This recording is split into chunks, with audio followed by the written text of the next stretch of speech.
교회 중심의 제자양육 세 번째 시간입니다.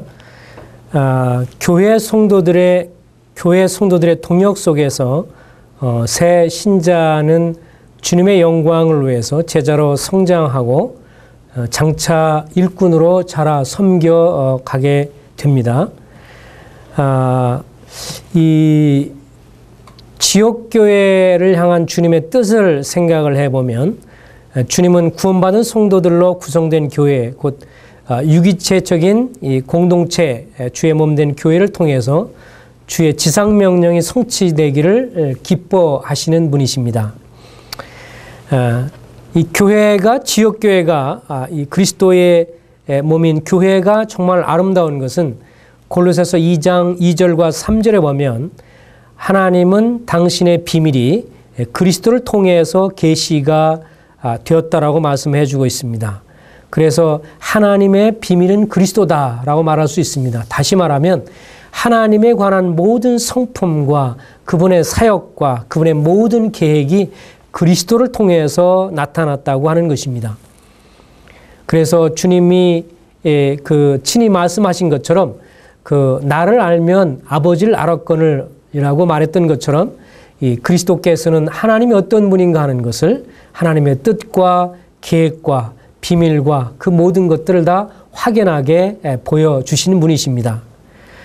그렇지만 또 에베소서 3장 1절부터 6절과 또 에베소서 1장 23절에 보면 그리스도의 비밀은 주의 몸인 교회를 통해서 충만하게 나타나는 것을 또한 볼 수가 있습니다.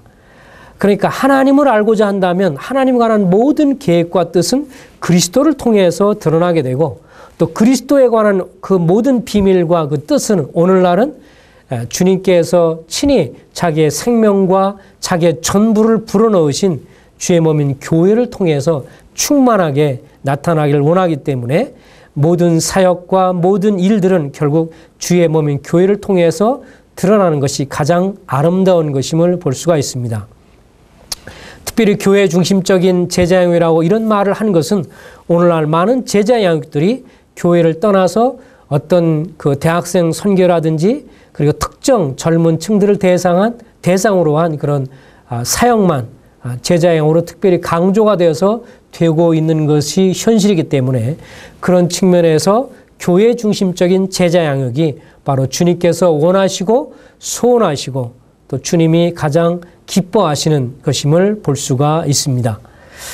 주님은 한 사람이 주님을 믿고 난 다음에 계속해서 그의 삶을 통해서 주님의 역사가 일어나기를 원하십니다. 그래서 저를 통해서 누군가에 의해서 그리스도의 복음이 이제 나에게 증거가 됐다면 이것이 나에 대해 끝나서는 되지 아니하고 이 생명의 복음이 또 다른 누구에게 증거되고 이것이 또 전가가 되고 계속해서 이 복음에 증거되어서 그것이 또 다른 사람을 양육해서 또 다른 사람을 가르치고 증거하는 이 같은 계속해서 양육이 되어지고 그리함으로 주님의 지상명령이 성취되기를 원하시는 것을 볼 수가 있습니다. 주님은 이 땅을 살아가면서 그런 측면에서 계속해서 선한 열매가 맺어지기를 원했던 것을 봅니다.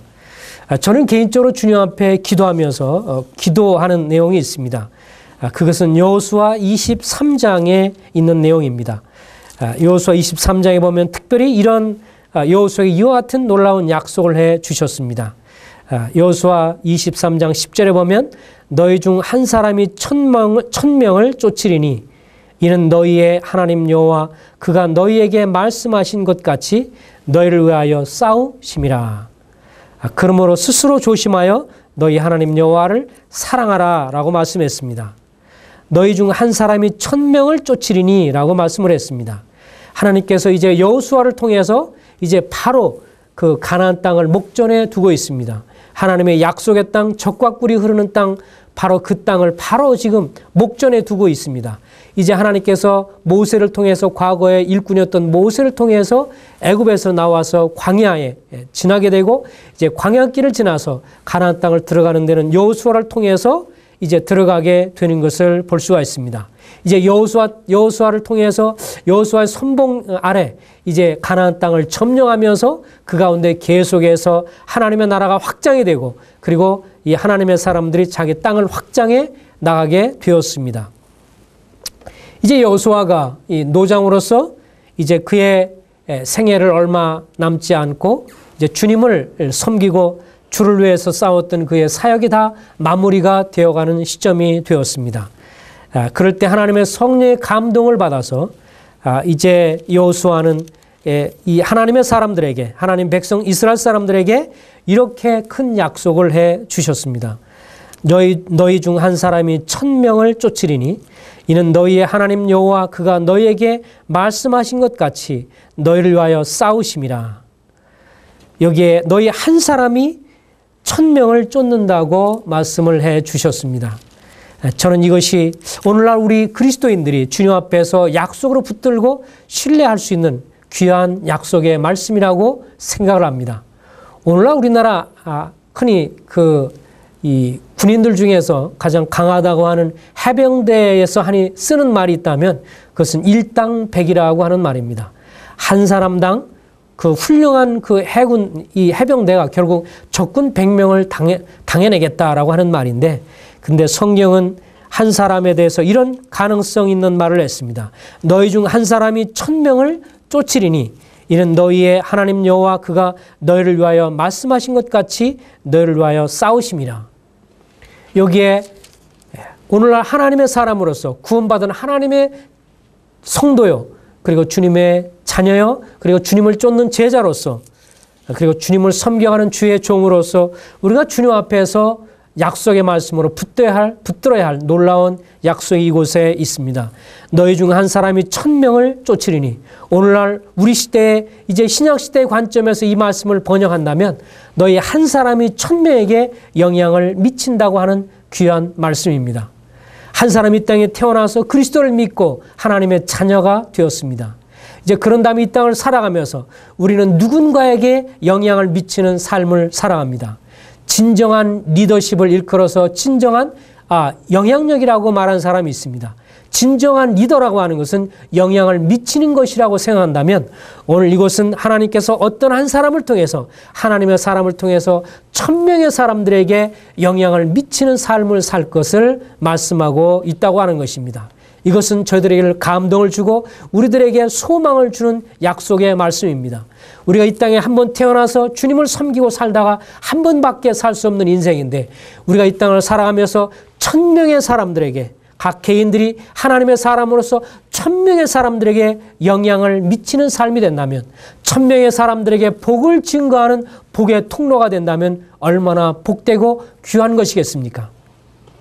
근데 여기 여호수아의 말씀에 보면 23장에 보면 이같이 주님의 사람으로서 하나님의 손에 붙들려서 1000명의 사람들에게 영향을 미치는 사람이 되기 위해서 그들이 힘써야 할 것이 있는 것을 보게 됩니다. 6절에 보면 이렇게 말씀했습니다. 그러므로 너희는 크게 힘써 모세 율법책에 기록된 것을 다 지켜 행하라. 그것을 떠나 우로나 좌로나 치우치지 말라고 했습니다.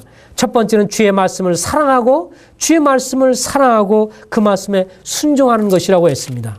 우리가 이 땅을 살아가면서 영향력을 미치는 사람이 되려면 사실은 간단한 것입니다. 첫 번째는 우리가 주의 말씀을 귀하게 여기는 것입니다.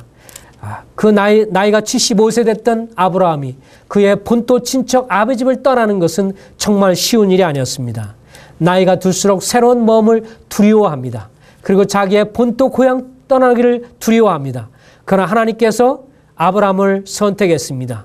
그리고 아브라함을 택해서 본토 친척을 떠나서 그의 이 고향인 갈대아 우를 떠나서 이제 하나님께서 지시하는 약속의 땅으로 가라고 했을 때 그는 그의 나이 75세의 두려운 나이, 그리고 정말 정들었던 고향 친척들을 떠나기가 어려웠지만 그 창세기 12장에 보면 3절 4절에 이런 말씀이 있습니다. 이에 아브라함 그가 주의 말씀을 쫓아갔고, 아브라함은 주님의 말씀을 기꺼이 순종했습니다. 그리고 주님의 말씀하신 것에 대해서 어떤 토를 달지 않았습니다. 그가 하나님 말씀에 대해서 어떤 변명을 하지 않았습니다. 하나님이 말씀하신 것에서는 기꺼이 예하고 순종해서 나갔을 때 그는 나중에 주님의 손 안에서 계속 그를 빚어가시는 주님의 손길을 경험하게 됩니다. 그는 그의 조상이 별을 섬기고 그리고 멀리 여러 우상과 천신을 섬기는 사람들이었지만 주님을 쫓아서 순종하는 삶을 살아갈 때 그의 삶은 변화되기 시작했고 그로 인해서 결국은 하나님을 섬겨가고 하나님 말씀에 자기 생애를 걸기 시작했을 때 주님이 그 생애를 붙드시고 역사하시고 인도하셔서 선한 열매를 맺고 믿음의 조상의 반열에 이르게 되었습니다. 여기에 여호수아는 하나님의 사람들에 그렇게 말합니다. 너희가 힘써 주의 말씀을 순종하라고 말합니다. 그러면 너희가 한 사람이 1000명에게 영향을 미치는 삶을 살 수 있다고 말하고 있습니다. 그리고 또 한 가지가 있다면 이렇게 말해주고 있습니다. 오직 너희가 하나님 여호와를 가까이 하기를 오늘까지 행한 것처럼 하라고 말씀을 했습니다. 이 세상에 유혹들이 많이 있지만 너희 중에 남아있는 민족들에게 들어가지 말라. 그들의 신을 부르지 말라. 그것을 가리켜서 맹세하거나 그것을 절하지 말라. 다시 말하면 세상 영향력을 늘 경계하라고 하는 것입니다. 우리도 모르는 사이에 우리 주변에 밀려오는 세상의 가치관을 멀리할 것을 말해주고 있습니다. 우리는 하늘의 가치관을 갖고 살아가는 사람들입니다. 그리스도인들은 이 땅을 살고 있지만 하늘의 신령한 복을 받은 사람들이고 하늘의 가치관을 가지고 살아가는 사람입니다. 우리는 하늘의 가치관을 갖고 살고 있기 때문에 하늘의 비전을 갖고 사는 사람이기 때문에 이 세상 사람과는 다른 것입니다. 그렇기 때문에 세상의 유혹들에 대해서 타협하지 말고 세상의 유혹에 넘어가지 않고 세상의 타협에서 들어가지 않는다면 우리가 세상에 동화되지 아니하고 마음을 새롭게 함으로 변화를 받음으로 하나님 말씀 안에서 우리의 마음이 새로워지고 주님을 사랑하고 섬길 수 있다면 주님은 그렇게 약속합니다. 너희 한 사람이 1000명을 쫓을 수 있다고 말씀해 주고 있습니다. 그리고 또 한 가지 조건이 있다면 그것은 11절에 이렇게 나와 있습니다. 그러므로 스스로 조심하여 너희 하나님 여호와를 사랑하라 라고 말했습니다. 오직 너희 하나님 여호와께 가까이 하기를 친근히 하기를 오늘까지 행한 것처럼 하라고 말했습니다. 우리가 주님을 정말 깊이 사랑하면 우리가 주님을 우리 마음으로 깊이 사랑하면 우리 마음으로 그 어떤 것보다도 우리를 위해서 죽으시고 부활하신 주님을 우리의 사역보다도 우리의 일보다도 어떤 사람보다도 주님을 가장 깊이 사랑하는 그 사랑이 우리 마음에 머물러 있게 된다면 주님은 말씀하기를 너희 한 사람이 1000명을 당할 수 있으리라고 했고 한 사람이 1000명에게 이 땅을 사랑하면서 영향력을 끼치는 사람이 되리라고 말씀을 해주셨습니다. 왜냐하면 주님께서 친히 우리를 위해서 싸우신다고 말씀했습니다. 우리가 이 땅을 살아가면서 주의 말씀을 가장 귀히 여기고 살아간다면 세상의 유혹들과 세상의 가치관을 쫓지 않고 성경적인 가치관을 따라 살아간다면 그리고 주님을 우리 마음에 깊이 사랑하는 삶을 살아간다면 그렇게 된다면 우리가 이 땅을 살아가면서 적어도 1000명의 사람들에게 영향력을 끼치는 그런 사람이 될 것이라고 하나님은 약속해 주고 있습니다. 이것이 제자 양육의 삶의 비전이라고 말할 수 있습니다. 우리가 이 땅을 살아가면서 어떻게든 우리는 영향을 미치고 살아갑니다. 좋은 쪽으로 영향을 미치든 나쁜 쪽으로 영향을 미치든 우리는 영향을 미치며 살아가게 되어 있습니다. 우리가 주님의 자녀가 됐다면 여러분과 저희가 주님의 자녀가 됐다면 정말 나를 위해서 죽으시고 부활하신 그 주님을 우리가 믿고 따라간다면 그 주님을 향해서 이 땅을 살아가면서 정말 주님의 말씀을 가장 귀히 여기고 세상의 것에 타협하지 아니하고 세상의 가치관을 멀리하고 오히려 성경적인 가치관을 따라간다면 그리고 무엇보다도 우리 마음으로 주님을 사랑하고 주님을 가장 귀하게 가장 귀한 분으로 여기고 살아간다면 주님은 우리를 대신해서 싸울 것이고 영향력을 미치게 할 것이고 이 땅을 살아가면서 1000명의 사람들에게 영향을 미치는 삶 이것이야말로 얼마나 벅차고 감동적인 것이 되겠습니까?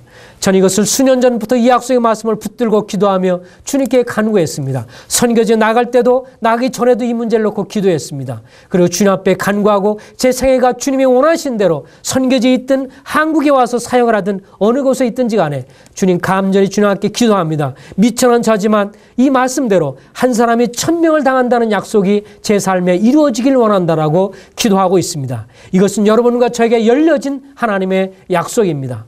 우리가 주님 앞에 이 땅을 살아가면서 한 번밖에 살 수 없는 인생 우리를 통해서 주님의 나라에 갔을 때 우리를 통해서 우리의 영향력이 우리가 가르치고 전도하고 나눴던 그 영향력이 1000명의 사람들에게 영향을 미친다면 그거보다 더 감동적인 생애가 어디에 있겠습니까?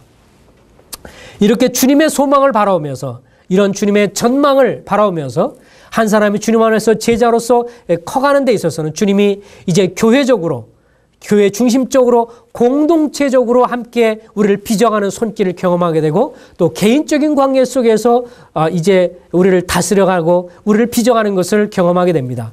먼저 교회 중심적인 제자 양육 중에 한 가지를 말씀드린다면 공적인 예배 참여를 통한 양육이라고 말씀드릴 수가 있습니다.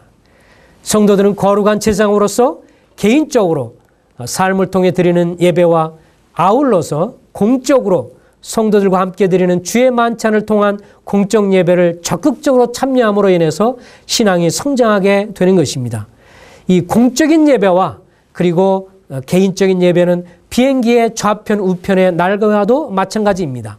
어느 하나가 부족하면 제대로 비행할 수 없고 비상할 수가 없습니다. 개인적으로 주님을 예배하고 개인적으로 주님을 사랑하고 말씀을 가까이 하며 그리고 주님을 찬송하며 개인적으로 성도들을 섬기며 히브리서 13장에 나온 것처럼 이웃과 나눠주기를 즐겨하라고 말씀하셨고 우리의 선한 것들을 다른 성도를 섬기고 다른 사람에게 선한 것을 나누고 돕는 이 일이 개인적인 주님의 예배라고 말씀을 해 주셨습니다. 그렇게 주님을 예배하고 개인적으로 주님을 섬기다가 공적으로 주일날 모였을 때 만찬을 중심으로 주님을 섬겨감으로 공적인 예배는 개인적인 예배를 자극하게 되고 개인적인 예배는 공적인 예배를 서로 격려해서 이 두 가지가 우리의 삶에 공적으로 드러내야만 합니다. 오늘날 참 서글프게도 많은 성도들이 공적인 예배에는 자기 자신을 드리지만 그러나 개인적인 삶의 예배가 결여되어 있기 때문에 공적인 예배가 냉랭하고 공적인 예배가 정말 냉랭한 가운데 있는 것을 볼 수가 있습니다. 우리는 이 두 가지가 다 신경을 써야 하는 것을 볼 수가 있습니다. 두 번째는 강단 사역을 통한 제자 양육입니다.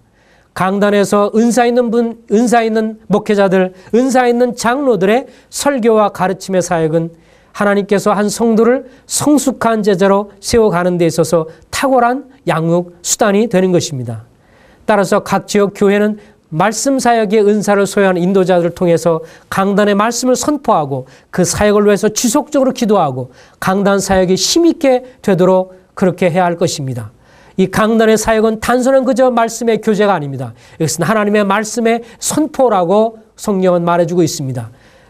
성경은 너희는 하나님 말씀을 선포하라고 말씀했습니다. 하나님 말씀을 설교하며 선포할 것을 말해주고 있습니다.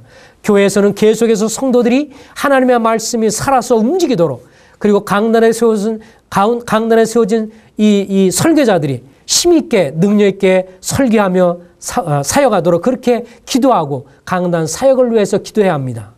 우리의 신앙은 강단 사역의 말씀을 통해서 강단에 들려지는 말씀을 통해서 우리의 문제가 지적이 되고 우리의 문제가 치료가 되고 또 우리가 도전을 받고 또 잘못된 것에 찔려서 돌이키게 되는 그런 사역이기 때문에 강단 사역의 중요성은 아무리 강조해도 지나치지 않습니다. 한 성도가 성장해 나가는 데 있어서 교회 중심적으로 강단 사역은 얼마나 한 성도가 제자로 세워져 가는 데 있어서 중요한 역할을 차지하는지 모릅니다. 또한 교회 중심의 이 제자 양육 속에 있어서 인도자 그룹을 통한 제자 양육이 있습니다. 이것은 한 사람의 인도자가 피양육자를 수년간 동행하면서 가르치기보다는 일단의 복수 인도자들이 성도들을 다방면에서 양육할 때 그를 주님의 제자로 돕는 일에 더 효과적으로 기를 수가 있는 것입니다. 에베소 4장 11절부터 13절에 보면 이런 말씀이 있습니다. 주님께서 이제 성령으로 말미암아서 각 지역 교회에 주님이 이제 사도와 선지자를 세우시고 오늘날 더 이상 1차적인 의미에서 존재하지 않는 은사이지만 그 다음에 이제 목사와 교사를 두시고 그리고 전도자들을 세워 주십니다. 그분들은 주님이 교회로 주신 은사자들인 것을 볼 수가 있습니다. 각 은사가 있지만 이렇게 에베소 4장에 나온 사람들은 말씀의 사역의 은사를 부여받은 분들입니다. 그는 복음을 공적으로 잘 증거하는 분이시고 이분은 공적으로 하나님 말씀을 잘 가르치고 잘 목양하는 사람들입니다. 이런 교회 인도자들을 주님이 주셨습니다. 이들을 주신 이유는 성도들을 온전케 하는 것입니다. 성도들이 연약하고 문제가 있고 갈등 가운데 있고 방황하는 성도들을 신방으로 말씀으로 양육하고 그들을 교훈해서 이들 하여금 성도들 하여금 봉사일을 하게 해서 그리스도의 몸을 세우는 것이 성경에서 말하는 교회 성장의 모습인 것을 볼 수가 있습니다.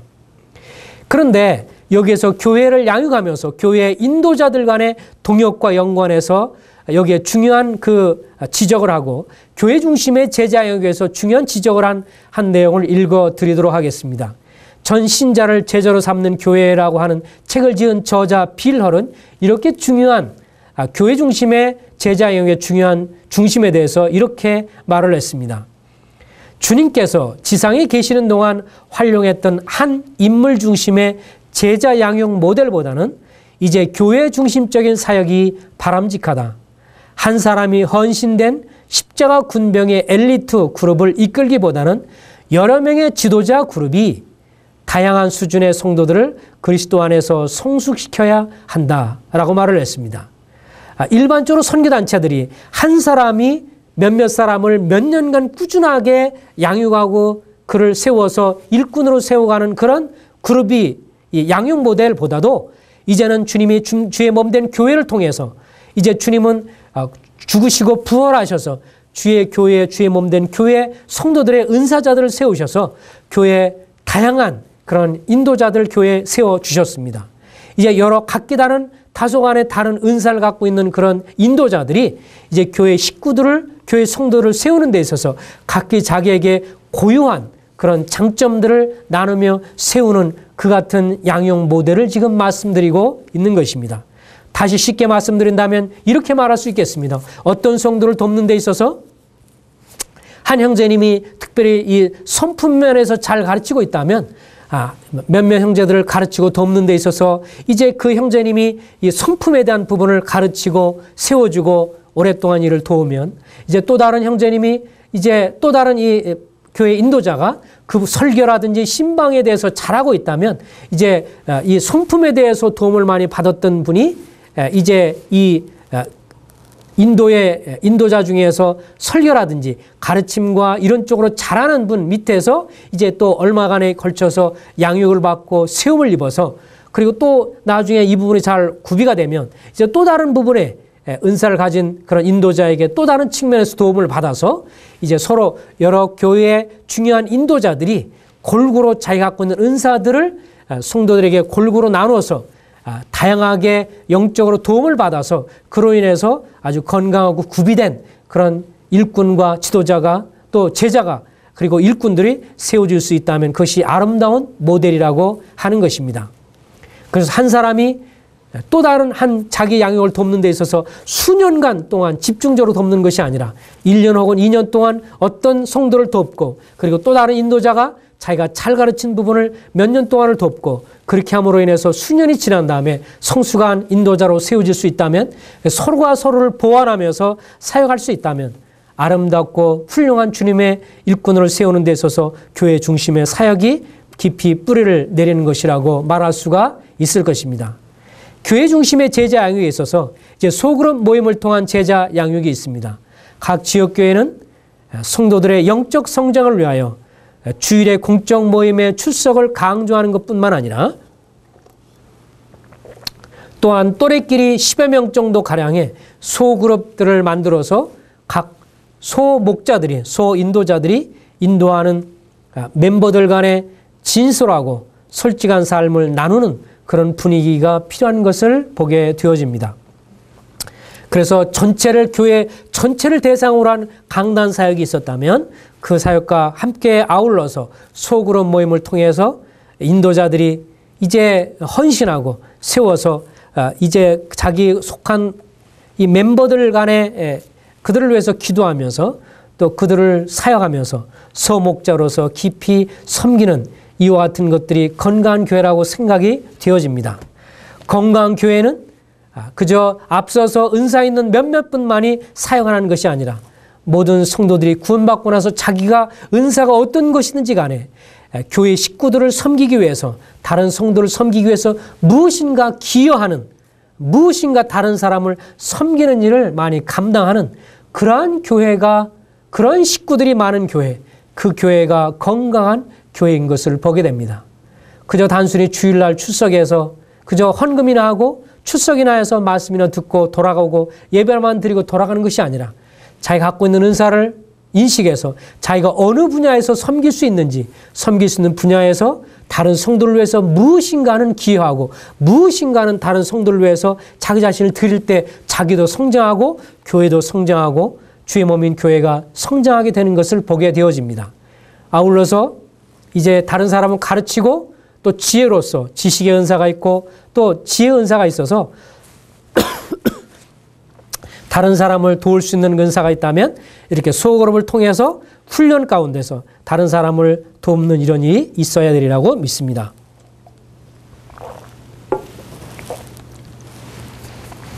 이제 개인적인 관계를 통한 양육에 대해서 좀 더 말씀을 드리겠습니다. 한 사람이 제자로서 또 일꾼으로 성장해 나가는 과정 속에서 이제 교회 공통체적인 그런 관계 속에 성장할 뿐만 아니라 이제 개인적인 관계 속에서 관계가 잘 맺어져서 성장해 가는 것도 중요한 것임을 볼 수가 있습니다. 여기에 도움이 될 만한 것을 또 하나 좀 읽어 드리겠습니다. 제자 사역을 하는 교회는 죄송합니다. 적어도 3가지 기능을 갖는다라고 했습니다. 교회는 첫 번째 병원과 같아서 영적으로 병든 이들을 고치는 것이고, 두 번째 새 신자의 성장을 위한 양육의 초소이고, 그리고 세 번째 더 열심 있고 헌신된 사람들을 훈련하는 곳이다 라고 어떤 분은 말을 했습니다. 그래서 교회는 여러 부류의 사람들이 모이게 되고 영적으로 수준이 각기 다른 분들이 모이게 되는데, 어떤 분을 향해서는 정말 영적으로 병들고 상처받고 심령이 어려운 가운데 있는 분은 그를 잘 고치고 치료해 주는 그런 역할을 할 뿐만 아니라 새 신자가 계속해서 성장해 나가고 양육을 하는 일을 감당하는 것이 필요하고, 또 더 나아가서 더 훈련되고 헌신된 사람을 향해서 그를 훈련하는 훈련장이 교회가 되는 것이 마땅하다는 것입니다. 한 성도는 공동체적인 관계 속에서 성도들 간의 교제와 또 소그룹의 속에서 성장해 가고, 또 전체 강단과 또 이런 전체적인 관계 속에서 성장할 뿐만 아니라 가능하다면 자기를 도울 수 있는, 자기를 개인적으로 양육해 주는 그런 멘토, 자기를 개인적으로 양육해 주는 그런 인도자, 양육자가 있다면 그는 정말 행복한 것입니다. 또 교회는 가급적이면 교회 성도들을 개인적으로 돌볼 수 있어야 한다고 믿습니다. 개인적인 관계를 통한 양육이 어떤 것이겠습니까? 먼저는 상담 및 신방 사역을 통한 양육이 있을 거라고 믿습니다. 복잡한 현대를 살아가면서 각 성도들은 각자 저마다의 갈등과 어려움에 직면해 있습니다. 강단 사역으로 해결되지 않은 문제들은 신방을 통해서 개인적이고 심도 깊은 상담을 통해서 치료를 받고, 또 그런 관계 속에서 중요한 문제가 해결될 때 중요한 문제가 해결되면서 영적으로 성장하게 되고, 또 그 문제를 딛고 일어서게 되는 그런 힘을 갖게 됩니다. 주님께서 이 땅에 진정한 양육자의 본으로서 항상 사람들을 삶의 현장으로 찾아가셔서 그를 세우셨던 것을 기억해 볼 때 신방과 상담 이런 사역들은 참으로 중요한 것임을 볼 수가 있습니다. 그러면서 이제 더 나아가서 이제 1대1로 사역을 통한 성도의 양육이 있습니다. 그룹 성역 공부팀에서 충실하게 자라는 성도는 공동체적인 관계를 통해서 교육을 받을 뿐만 아니라 이제 1대1 간의 개인적인 1대1 관계를 통해서 양육을 받을 때 그 성도는 잘 자랄 수가 있습니다. 사실상 교회 공동체적인 양육과 1대1 양육은 철저하게 상호 보완적이라고 할 수 있습니다. 물론 제가 계속해서 이런 양육에 관한 것을 말씀드리고 있지만, 어떤 사람이 구원받고 그가 정말 진정으로 하나님의 자녀가 됐다면 성령께서 그를 인도하시기 때문에 그는 잘 성장하는 것은 성장할 수가 있습니다. 그리고 여러 환난 속에서 여러 많은 그런 이 갈등을 속에서 또 시행착오를 겪고 그런 가운데서 계속 성장해 나갈 수 있습니다. 그러나 구원받고 난 이후에 누군가가 더 자기보다 더 앞선 인도자가 있어서 다른 한 사람을 개인적으로 인도해 준다면 많은 시행착오를 줄일 수 있는 것이 사실입니다. 그리고 어떤 앞선 사람을 통해서 양육을 받고 앞선 사람을 통해서 도움을 받지 않은 사람은 다른 사람을 잘 도울 수 없는 것을 볼 수가 있습니다. 강하고 기질이 강하거나 혹은 잘 생존할 수 있는 사람은 잘 성장할 수 있지만 그렇지 못하면 이 신앙의 초기에 신앙적으로 아직 어렸을 때 꼭 지적받아야 할 것을 지적받고 격려할 것을 격려받아서 좀 더 훈련이 되어지고 좀 더 보완이 됐다라면 더 훌륭한 주님의 이 제자여 주님의 일꾼으로 세워져 갈 수 있음에도 불구하고 그런 기회를 잃어버리기 때문에 나중에 좋지 못한 습관을 끝까지 갖고 있고 그것으로 인해서 개인적으로나 교회적으로나 손해를 보는 그런 경우도 있는 것을 우리가 볼 수가 있습니다. 사도 바울이 아까 읽었던 말씀처럼 골로새서에서는 내가 각 사람을 권면하고 각 사람을 그리스도 안에서 온전한 자로 세운다고 말을 했습니다. 가급적이면 교회 성도들 가운데 구원받고 난 다음에 그제 서로를 연결시켜 주어서 영적으로 성숙한 사람이 조금만 좀 더 앞서 있다면 그를 돕고 같이 만나서 일주일에 한 번씩 만나서 그를 도울 수 있다면 그리고 세울 수 있다면 이것은 얼마나 귀한 일이겠습니까? 때로는 이런 양육을 얘기하면 이렇게 말하는 분들이 있습니다. 나는 아직 연약하고 나는 잘 알지 못하고 많이 배우지 못하기 때문에 다른 사람을 도울 수가 없어요. 이렇게 변명하는 경우를 봅니다. 하지만 그러나 여러분 기억할 것은 이 영향을 다른 사람에게 주는 데 있어서 가장 많은 영향을 주는 사람은 조금 바로 앞선 사람입니다.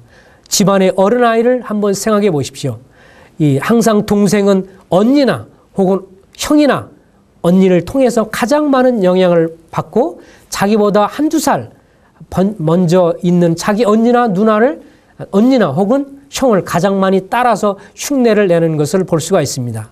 우리가 구원받고 나서 지금 내가 성장해서 주님을 섬겨간다면 나보다 조금 더 영적으로 어린 사람이 있다면 그 사람은 일주일에 한 번가량 서로 만나서 양육자와 피양육자가 되어서 정기적으로 1시간에도 2시간가량 서로 만나서 서로 시간을 나눌 수 있다면 그 만남은 굉장히 중요한 만남이 될 것입니다. 그리고 함께 만나서 지난 주간에 가졌던 경건의 시간의 내용을 서로 진솔하게 나누는 것입니다.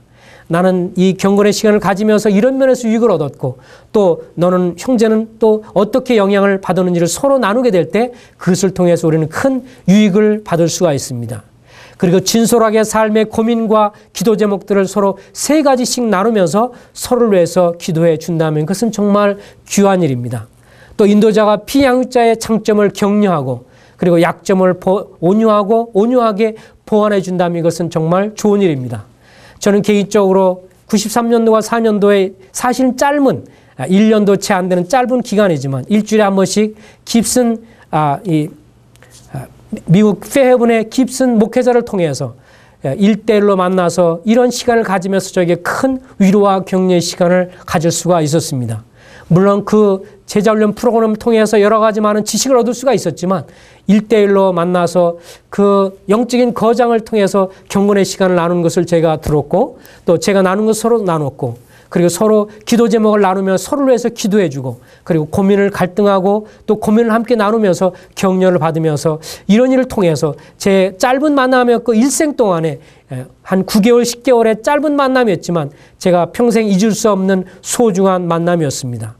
이처럼 각 지역교회에서 내가 만약 더 연약한 사람을 누군가를 도와준다면 내가 특별히 구원받은 지 얼마 안 되는 갓 구원받은 사람에게는 무엇보다도 가장 이것이 필요합니다. 영적으로 5년, 10년 오래된 사람보다도 갓 구원받아서 이제 구원받은 지 1년, 2년, 몇 년 되지 않은 이제 초신자들을 향해서 여러분이 앞서 나가서 그를 위해서 만나고 일주일에 한 번씩 만나서 그를 위해서 기도해주고 격려해주고 읽은 말씀을 나눠주면서 그를 도와준다면 그 연약한 면들을 도와준다면 그로 하여금 개인적으로 말씀을 읽고 기도하는 것과 다른 사람과 더불어 성도를 교제를 나누고 또 다른 사람과 더불어서 믿지 않는 사람들에게 그리스도의 복음을 나누고 그리고 주님을 예배하고 그러면서 다른 사람을 섬기는 이와 같은 기본적인 것을 서로 나누며 세울 수만 있다면 주님이 여러분을 통해서 놀라운 소목자로서 다른 사람 세우는 귀한 일에 참여하게 되는 것이고, 주님의 이 거룩한 지상명령, 땅까지 이르러서 주님의 제자를 삼으라고 하는 지상명령을 실천하는 놀라운 하나님의 사람이 되는 것입니다. 그러므로 내가 적게 배웠고 내가 알지 못했노라고 변명하기보다 기도 가운데서 여러분보다 더 연약하고 여러분보다 이제 교회에 누구도 돌봐줌이 필요하고 누구의 돌봄이 없는 그런 연약한 지체가 있다면 여러분이 기도 가운데 조용히 찾아가서 그분에게 이야기를 하면서 우리 일주일에 한 번씩 만나서 제가 도울 수 있는 대로 여러분을 돕겠다고 얘기하면서 1:1 양육을 시작해 보시기 바랍니다. 이렇게 다른 사람을 돕게 되면 목자의 마음을 갖습니다. 그리고 결코 목자의 마음을 가지고 교회에 다른 사람을 돕는 사람은 교회 일에 있어서 결코 부정적인 일을 하지 않습니다. 부정적인 말도 하지 않습니다. 왜냐하면 목자가 된다고 하는 것은 교회 주의 마음을 갖는 것이고, 주의 마음을 가지고 다른 사람을 돕는 사람은 결코 교회에 부정적인 말을 하거나 또 교회를 향해서 비판적인 말을 하지 않습니다.